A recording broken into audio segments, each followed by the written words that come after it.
काय नक्की ती मिल्लतनगरची नाही, खंडूपाड्याची आहे. खंडूपाड्याच्या पोलिंग बूथवर मी गेल्यानंतर मी बघितलं कमीत कमी 1000-1500 लोक कंपाऊंडच्या आतमध्ये पोलिंग बूथच्या 5 फुटाच्या अंतरावर सगळे घोळक्याने उभे होते. मी तिथल्या PSIला सांगून त्यांना बाहेर काढायला लावलं. अशा पद्धतीने लोकशाहीची हत्या करणारे लोकांना सांगतात की आपल्याला संविधान वाचवायचं आहे. संविधान जर वाचवायचं आहे ना तर सरळ सरळ नियमानुसार मतदान करा. आता इथे जाऊन बघितलं ना, जाऊन बघा, रेकॉर्डिंग करा. एक बूथ असा आहे जसं त्या बूथमध्ये कोणी बंधू राहतच नाही.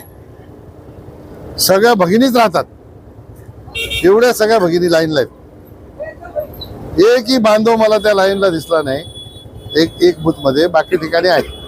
अशा पद्धतीने बोगस मतदान करण्याची जी पद्धत भिवंडीची आहे, ही पद्धत ज्या लोकांनी लावले, ज्या आपल्या बांधवांच्या मतामुळे ही सवय लागलेली आहे आणि त्यांच्यासाठी नेहमी सांगत राहतात की लोकशाही वाचवायची आहे, संविधान बदलणार आहे, असं सांगणाऱ्यांना अजून 1 तास आहे. मी आवाहन करतो आपल्या माध्यमातून लगेच दाखवा.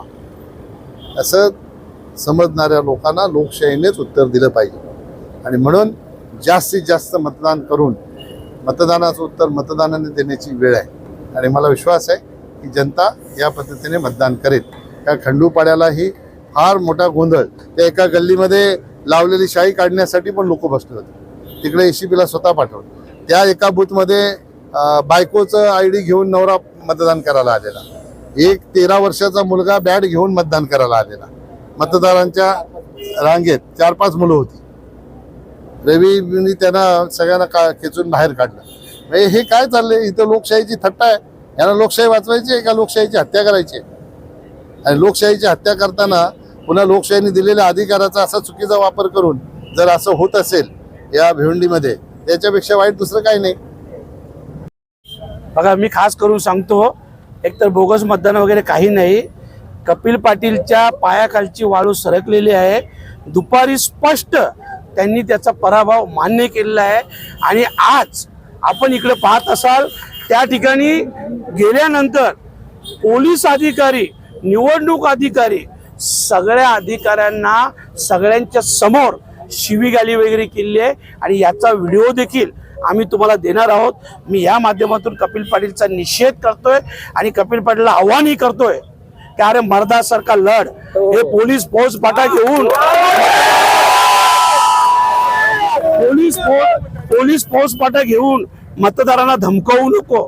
ही लोकशाहीची हत्या तुम्ही रोज करत आहात आणि हेही लक्षात ठेवा, संविधान आम्हाला वाचवायचं आहे, लोकशाही आम्हाला वाचवायची आहे आणि म्हणून लोक तुम्हाला जे प्रत्युत्तर देत आहेत ना, आता जे प्रत्युत्तर बघून यांना यांच्या पायाखालची वाळू सरकले आणि म्हणून अशा प्रकारे मी एवढंच सांगेन की यापुढं कपिल पाटलांनी याच्यात बदल करावा.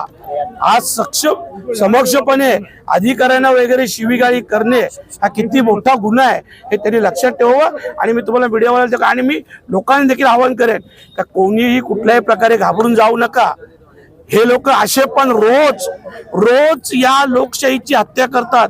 रोज हे लोकतंत्र पायदळी तुडवतात आणि म्हणून आज ही वेळ आहे. आजच्या दिवशी यांना पायदळी तुडवून तुम्ही मतदान करा आणि या लोकशाहीची आन बान शान आपण ठेवा, एवढं मी आपल्याला आवाहन करतोय आणि यांना यांची जागा दाखवून द्या.